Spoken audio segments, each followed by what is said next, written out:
Hi everyone. आज जो है सेंटर ऑफ ग्रेविटी टॉपिक को हम स्टडी करने वाले हैं। तो देखते हैं सेंटर ऑफ ग्रेविटी क्या होता है आज के वीडियो में। सेंटर ऑफ ग्रेविटी समझते हैं क्या होता है।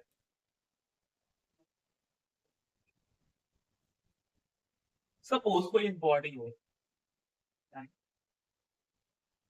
अब इसका सेंटर ऑफ ग्रेविटी कहाँ होगा, मतलब ऐसे कौन सा पॉइंट पे, है ना, कौन सा पॉइंट में उसको रखें जिससे बॉडी जो है एक इक्विलिब्रियम पोजीशन में रहे, एक इक्विलिब्रियम पोजीशन में रहे, वो किसी भी साइड डिसबैलेंस ना हो जाए।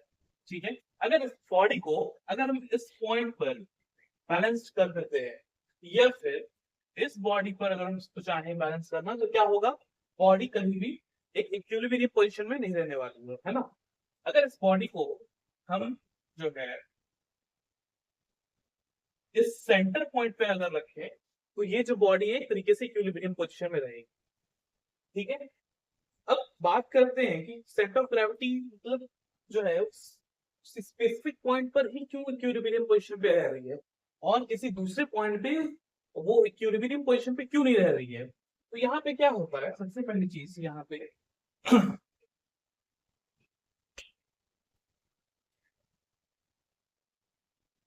जो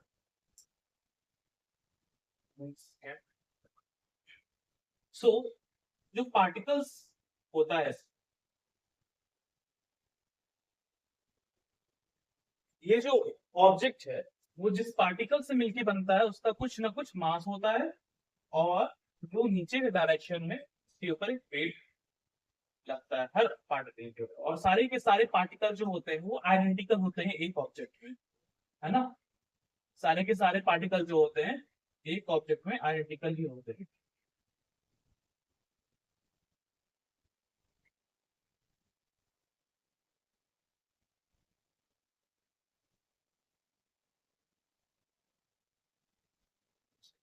ये चीज है।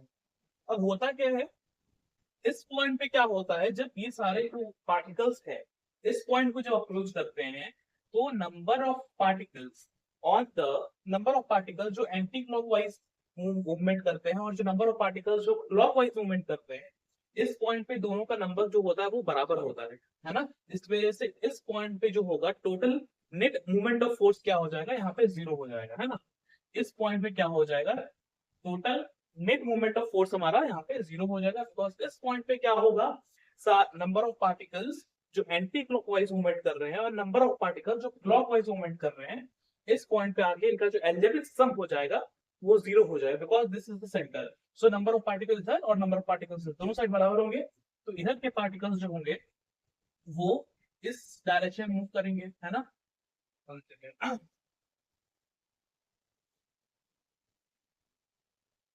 जो इधर के पार्टिकल्स होंगे वो इस डायरेक्शन में मूव करेंगे, है ना। जो इधर के पार्टिकल्स होंगे वो इस डायरेक्शन में मूव करेंगे। ये क्लॉकवाइज इस तरीके एक मिनट से, हाँ।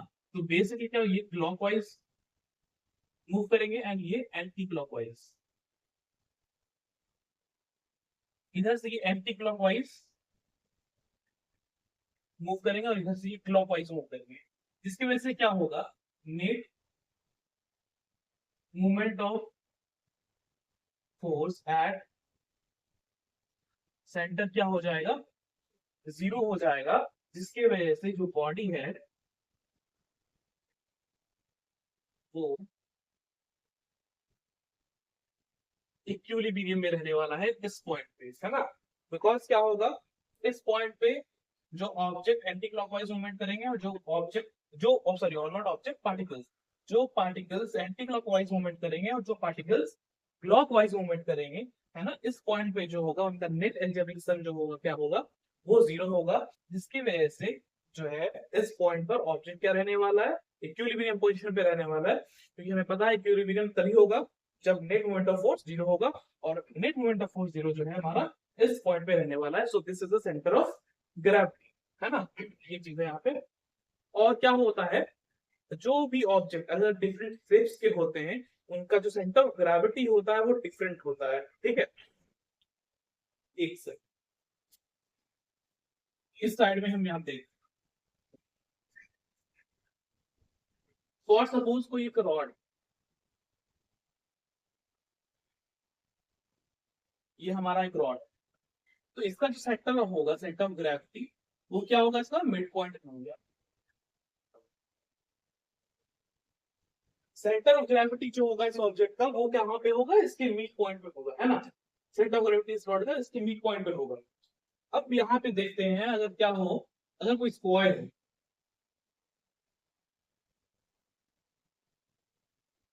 इसका भी जो सेंटर ऑफ ग्रेविटी होगा वो इसे कहाँ पे होगा, सेंटर में होगा, है ना। वो भी कहाँ होगा, इसके सेंटर में होगा। पैरेललोग्राम रहे, है ना, पैरेललोग्राम रहे या फिर रोम्बस रहे, तो जो ये है हमारा, इसमें सेंटर ऑफ ग्रेविटी कहाँ पे होगा, सेंटर ऑफ ग्रेविटी होगा दो डायगोनल जिस पॉइंट पे इंटरसेक्ट कर रहे हैं, उस पॉइंट पे जो है इसका सेंटर ऑफ ग्रेविटी होगा। किस पॉइंट पे जो है इनका सेंटर ऑफ ग्रेविटी,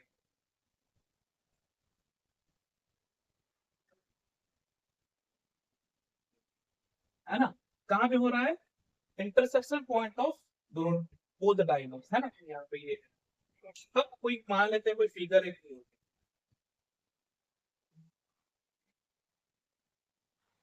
ये हमारा सॉलिड कोन,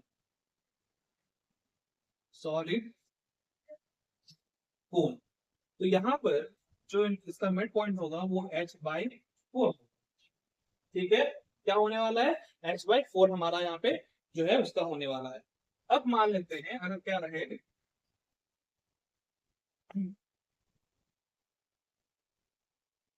हॉलो कोन रहे, तो इसका जो है सेंटर ऑफ ग्रेविटी क्या होगा, h/3 होने वाला है। जो ये हाइट है हमारा, है ना, तो h/3 जिस पॉइंट पे आएगा वो इसका सेंटर ऑफ ग्रेविटी होगा। एंड ये जिस पॉइंट पे h/4 जो डिस्टेंस होगा इसका, वो इसका सेंटर ऑफ ग्रेविटी होगा सॉलिड कोन का, ठीक है। ये चीजें यहाँ पे दी गई, ठीक है। तो यहाँ पे हम क्या देख रहे हैं, यहाँ पे हम देख रहे हैं कि जैसे किसी भी ऑब्जेक्ट का शेप चेंज हो रहा है, सेंटर ऑफ ग्रेविटी भी क्या हो रहा है, चेंज हो रहा है ना। सेंटर ऑफ ग्रेविटी भी क्या हो रहा है, चेंज हो रहा है, ठीक है। दूसरी बात ये कि जो पार्टिकल्स है ना, उनका जिस टाइप से अरेंजमेंट होता है, जिस टाइप से डिस्ट्रीब्यूशन होता है, उसके अकॉर्डिंग हम क्या देखते हैं, उसका सेंटर ऑफ ग्रेविटी वेरी करता है। फॉर एग्जाम्पल अब यहाँ पे जैसे देख रहे थे, तो इस पॉइंट पर, इस पॉइंट के अकॉर्डिंग क्या हो रहा है, नंबर ऑफ पार्टिकल्स जो एंटी क्लॉकवाइज मूव करेंगे एंड जो पार्टिकल्स क्लॉकवाइज मूव करेंगे, तो इस पॉइंट पर भी क्या हो रहा है, नंबर ऑफ दोनों का नंबर बराबर है ना। और सपोज यहाँ पे आते हैं, तो यहाँ पर जो होगा, यहाँ पर जितने पार्टिकल्स इस डायरेक्शन में होंगे उतने ही पार्टिकल्स इधर होंगे, तो यहाँ पर जो भी पार्टिकल्स हम इधर अप्रोच करेंगे इसको, उतने ही पार्टिकल्स हम इधर इसको भी अप्रोच करेंगे, ये एंटी क्लॉकवाइज हो जाएगा।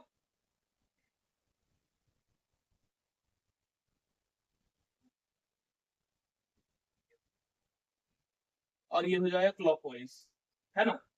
सो नेट अगर हम यहाँ पे निकालेंगे, net moment of force at this point, तो नंबर ऑफ जितने भी पार्टिकल्स एंटी क्लॉकवाइज मूवमेंट कर रहे हैं और जितने भी पार्टिकल्स क्लॉकवाइज मूवमेंट कर रहे हैं, दोनों के जब अलजेब्रिक सम को हम ऐड करेंगे इस पॉइंट पे, तो वहां पे क्या होने वाला है, वो जीरो होने वाला है, ठीक है। तो यहाँ पे हम यही देख रहे हैं कि जो मास है ऑब्जेक्ट का, जो पार्टिकल्स का, तो वो भी एक फैक्टर होता है, सेंटर ऑफ ग्रेविटी कहाँ पे होगा, है ना।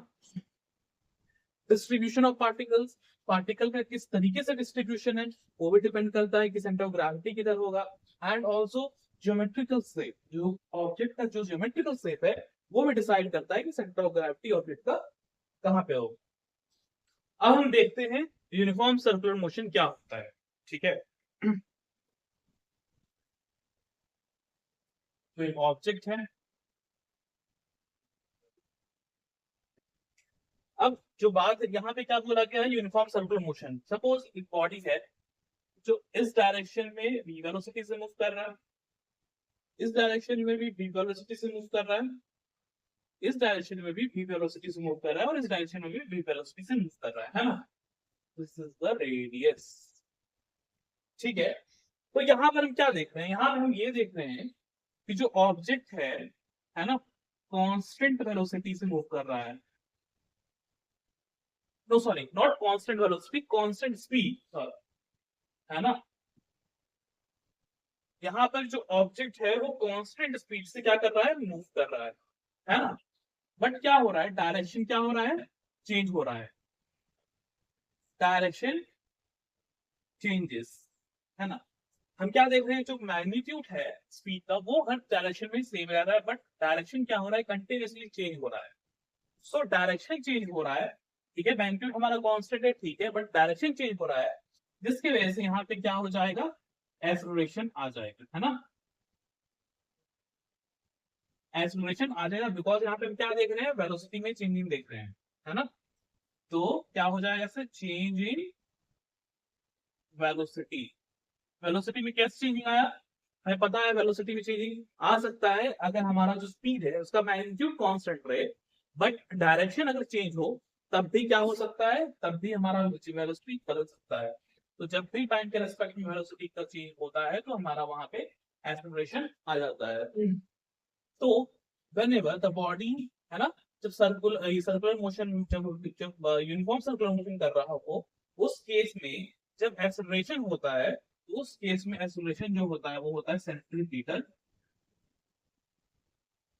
एक्सेलरेशन, ठीक है, सेंट्रीपिटल एक्सेलरेशन, ठीक है।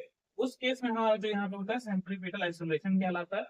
सेंट्रीपिटल एक्सेलरेशन क्या होता है, उसका डायरेक्शन क्या होता है, उस एक्सेलरेशन का डायरेक्शन क्या होता है, तो जो एक्सेलरेशन होता है उसका डायरेक्शन होता है टुवर्ड्स द सेंटर, है ना। एक्सेलरेशन का जो डायरेक्शन होता है वो क्या होता है, टुवर्ड्स द सेंटर। ये हमारा एक्सेलरेशन का जो डायरेक्शन होगा वो किस साइड होगा, हर पॉइंट से जो एक्सेलरेशन होगा, है ना, वो क्या किधर होगा, टुवर्ड्स द सेंटर, है ना। ये चीज यहाँ पे, तो हर पॉइंट पे क्या हम देख रहे हैं, जो मैग्नीट्यूड एक्सेलरेशन का वो हमारा क्या रहने वाला है, मैग्नीट्यूड कांस्टेंट रहने वाला है ना। तो बट जो डायरेक्शन है वो हर पॉइंट पे क्या हो रहा है, चेंज हो रहा है, इस पॉइंट से इस डायरेक्शन में, इस पॉइंट से इस डायरेक्शन में, इस पॉइंट से इस डायरेक्शन लगेगा, इस पॉइंट से इस डायरेक्शन। तो हर पॉइंट पे क्या हो रहा है, एक्सेलरेशन का जो लगने का डायरेक्शन है वो टुवर्ड द सेंटर है, ठीक है। जो मैग्नीट्यूड होगा यहाँ पे जो इसका मैग्नीट्यूड है ना, v स्क्वायर बाय आर, ठीक है। तो यहाँ पे जो है एक्सेलरेशन का जो मैग्नीट्यूड है वो क्या है, v स्क्वायर बाय आर, ठीक है। ये हमारा यहाँ पे एक्सेलरेशन का मैग्नीट्यूड है। अब जो है यहाँ पे जब एक्सेलरेशन आ चुका है ना, तो यहाँ पर फोर्स यहाँ पे क्या हो जाएगा, फोर्स यहाँ पे कौन सा फोर्स है, सेंट्रीपिटल फोर्स, है ना। इस सेंट्रीपिटल का फोर्स का भी जो डायरेक्शन होगा वो टुवर्ड्स द सेंटर ही होने वाला है। Force is equal to mass into acceleration. So यहाँ पर जो मास है वो हमारा m हो जाएगा, एक्सेलरेशन का वैल्यू है v स्क्वायर बाय r, है ना। तो सेंट्रीपिटल फोर्स जो हो जाएगा m v square by r हो जाएगा, ठीक है। ये सेंट्रीपिटल फोर्स का यहाँ पे फॉर्मूला हो गया। जो सेंट्रीपिटल फोर्स है वो भी क्या होगा, सेंटर के तरफ ही लगने वाला है, ठीक है। ये चीजें यहाँ पे बताई गई। उसके बाद कुछ एग्जाम्पल्स देखते हैं, जैसे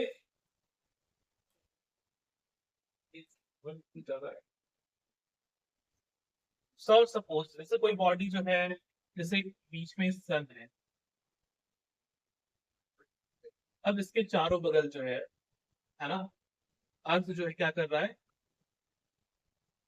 ना, हाँ, ठीक है। अर्थ क्या कर रहा है, चारों बगल रिवॉल्व कर रहा होता है। तो यहाँ पे क्या होता है, अर्थ जो का जो स्पीड होता है वो तो कांस्टेंट होता है ना, कांस्टेंट स्पीड से क्या कर रहा होता है, वो मूव कर रहा होता है, बट हर पॉइंट पे जो है इसका डायरेक्शन क्या हो जाएगा, चेंज हो जाएगा। अभी इस डायरेक्शन में है, जब अर्थ इस यहाँ पे आ जाएगा तो इसका इस डायरेक्शन में हो जाएगा, जब अर्थ यहाँ पे आ जाएगा, है ना, तो अर्थ इस डायरेक्शन में हो जाएगा, जब अर्थ यहाँ आ जाएगा इसका डायरेक्शन इस डायरेक्शन में हो जाएगा, है ना। तो ये चीज है, यहाँ पे जो अर्थ है वो कांस्टेंट स्पीड से मूव कर रहा है ना। बट यहाँ पे क्या होता है, तो हर पॉइंट पे क्या होता है, डायरेक्शन तो चेंज हो रहा है, तो डायरेक्शन चेंज होने की वजह से यहाँ पे हमारा क्या हो जाता है, डायरेक्शन चेंज होने की वजह से एक्सेलरेशन आता है।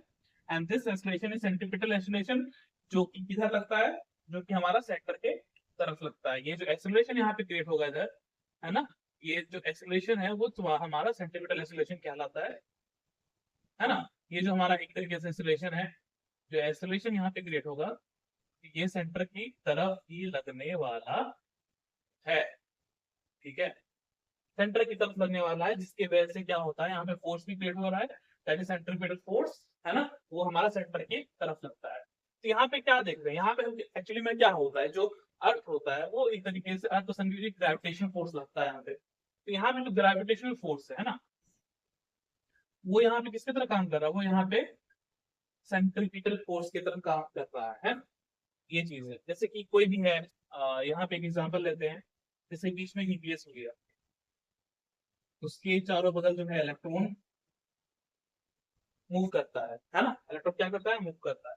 तो न्यूक्लियस क्या करता है, इलेक्ट्रोस्टैटिक फोर्स की हेल्प से, है ना, इलेक्ट्रोस्टैटिक फोर्स होता है इनकी वजह से, तो क्या कर रहा होता है न्यूक्लियस, इसके ऊपर एक फोर्स लगा रहा होता है, ठीक है, किस तरफ, न्यूक्लियस की डायरेक्शन, न्यूक्लियस की तरफ एक फोर्स लगा रहा होता है यहाँ पे, ठीक है, टुवर्ड्स द सेंटर, है ना। और यहाँ पे भी इलेक्ट्रॉन जो होता है वो क्या कर रहा होता है, कांस्टेंट स्पीड से मूव कर रहा होता है, बट हर डायरेक्शन में क्या हो रहा है, इसका डायरेक्शन क्या हो रहा है, हर पॉइंट पे जो इलेक्ट्रॉन है उसका डायरेक्शन चेंज हो रहा है, ठीक है। जिसकी वजह से यहाँ पे भी जो होगा इलेक्ट्रोस्टैटिक फोर्स जो होगा यहाँ पे, वो यहाँ पे सेंट्रीपिटल फोर्स की तरह होगा, ठीक है। तो हम यहाँ पे ये देख पा रहे हैं कि जब भी कोई ऑब्जेक्ट जो है सर्कुलर मोशन कर रहा है, यूनिफॉर्म सर्कुलर मोशन कर रहा होता है, तो उस केस में क्या होता है, जो ऑब्जेक्ट है ना, जो मूव कर रहा है, जो सर्कुलर मोशन कर रहा होता है, उस पे ऊपर एक सेंट्रीपिटल फोर्स लग रहा होता है टुवर्ड्स द सेंटर, सेंटर से एक फोर्स लग रहा होता है उस ऑब्जेक्ट के ऊपर, that is towards the centre. अब हम देखते हैं कि सेंट्रीफ्यूगल फोर्स क्या होता है, ठीक है। उसके पहले हम कुछ बातों को समझते हैं कि क्या होता है, तब हम समझते हैं सेंट्रीफ्यूगल फोर्स क्या होता है। तो सबसे पहले जो है यहाँ पे क्या बनाते हैं, ऑब्जेक्ट जो है वो इस पॉइंट से पाइवोटेड है, हम क्या कर रहे हैं, यहाँ पर एक ऐसे ऑब्जेक्ट बना रहे हैं जो क्या करेगा, वो इस पाइवोटेड पॉइंट की हेल्प से क्या करेगा, मूव करेगा, है ना, पाइवोटेड है यहाँ से। अब ये जो ऑब्जेक्ट है वो ये मूव करेगा सर्कुलर पाथ पे, ठीक है, ये मूव करके, है ना,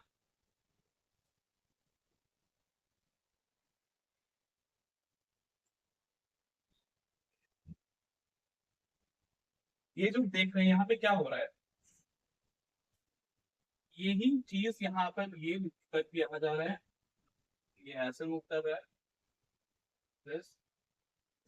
यहाँ पे हम क्या देख रहे हैं, ये जो ऑब्जेक्ट है वो क्या कर रहा है, सर्कुलर मोशन कर रहा है ना, यूनिफॉर्म सर्कुलर मोशन कर रहा है, ठीक है। अब यहाँ पर क्या है, हम ये जान रहे हैं कि इस फ्रेम में जो भी ऑब्जेक्ट है, जैसे कि मान लेते हैं ये बैठा हुआ है और बी बैठा हुआ है, ठीक है, तो इस दोनों बॉडी के ऊपर, ए के ऊपर और बी के ऊपर में क्या लग रहा है, सेंट्रीपिटल फोर्स लग रहा है टुवर्ड्स द सेंटर, है ना, towards the centre, centripetal force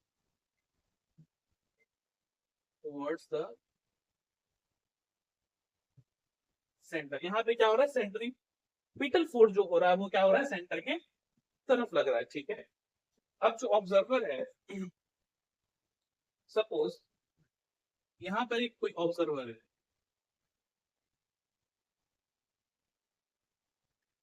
जो इस मूविंग फ्रेम में नहीं बैठा हुआ है, वो इस फ्रेम से बाहर है, तो वो जब सी जो ऑब्जर्वर है वो इस ए और बी को जो देख रहा है, तो वो ये बता सोच रहा है कि ए और बी पे क्या लग रहा है, एक सेंट्रीपिटल फोर्स लग रहा है जो कि सेंटर के तरफ लग रहा है।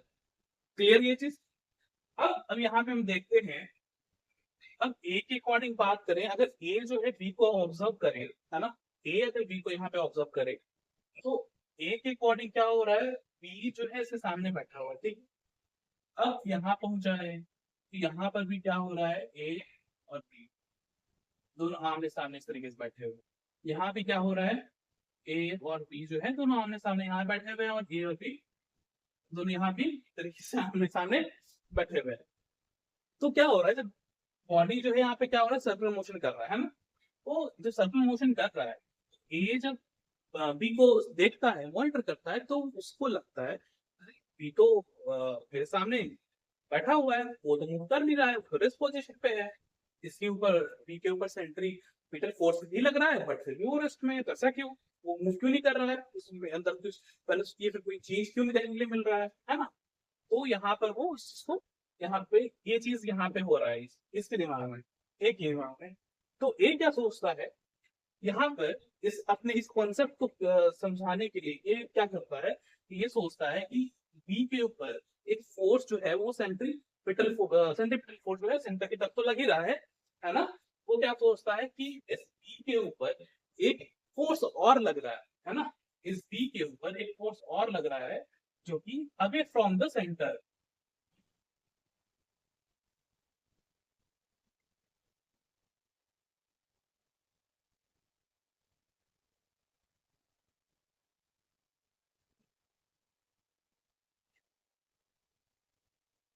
ये क्या है, अवे फ्रॉम द सेंटर है ना।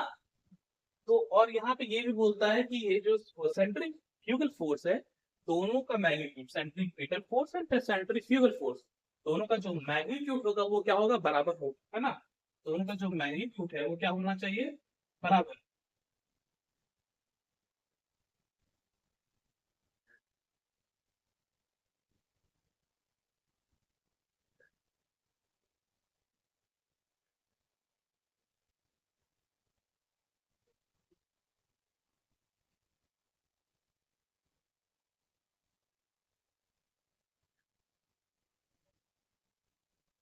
दोनों का जो मैग्नीट्यूड होगा वो क्या होगा, बराबर होगा। बट दोनों ही क्या है, अपोजिट डायरेक्शन में लग रहे हैं, बट दे आर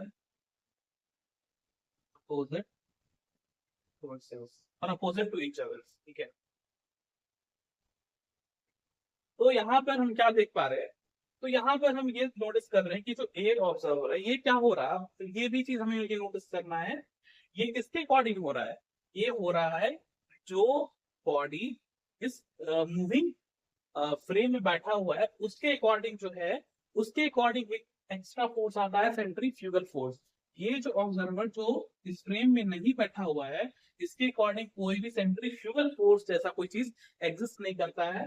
बट जो बॉडी इसी मूविंग बॉडी में इसी मूविंग फ्रेम में बैठा हुआ है और वो बॉडी को ऑब्जर्व कर रहा है, तो उसके अकॉर्डिंग क्या हो रहा है, वो बॉडी क्या है, रेस्ट में उसको लग रहा है, ठीक है। तो वो अब उसको रेस्ट में लग रहा है तो सोच रहा है कि इसके ऊपर सेंट्रीपिटल फोर्स जब लग रहा है सेंटर की तरफ वो मूव क्यों नहीं कर रहा है। तो वहां पे वो क्या सोचता है, वहां पे अपना ये कॉन्सेप्ट डालता है, क्या होता होगा, इसके इस ऑब्जेक्ट के ऊपर क्या है, एक फोर्स और लगता होगा जो सेंटर से अवे लगता होगा, है ना। और दोनों का जो मैग्नीट्यूड होगा वो बराबर होगा, है ना, और अपोजिट डायरेक्शन में होगा। तो जिसकी वजह से क्या होगा, जब नेट फोर्स लगा निकालेंगे इस बी ऑब्जेक्ट पे जो नेट फोर्स लगेगा वो कितना लग रहा होगा, तो दोनों को जब नेट एल्जेब्रिक सम्स का करेंगे, जब ऐड करेंगे तो वो क्या हो जाएगा, जीरो हो जाएगा, because they both are in opposite directions and equal magnitude, जिसकी वजह से नेट फोर्स जो हो जाएगा क्या हो जाएगा, जीरो हो जाएगा, जिसकी वजह से ए को जो बी है वो रेस्ट में लग रहा है, ठीक है। तो यहाँ पर इस चीज को बोल करके क्या हो रहा है, ये इस चीज को यहाँ सेटिस्फाइड हो जा रहा है। तो यहाँ पर कहने का सेंस ये है कि सेंट्रीफ्यूगल फोर्स टाइप का चीज कुछ नहीं होता है, बट एक इमेजिनरी फोर्स है ना, जो कि किसके द्वारा क्रिएट किया गया है, जो भी ऑब्जर्वर उस रोटेटिंग फ्रेम में बैठा हुआ है उसके द्वारा एक इमेजिनरी फोर्स क्रिएट किया गया है, दैट इज सेंट्रीफ्यूगल फोर्स, ठीक है। इसको हम इमेजिनरी फोर्स भी बोल सकते हैं।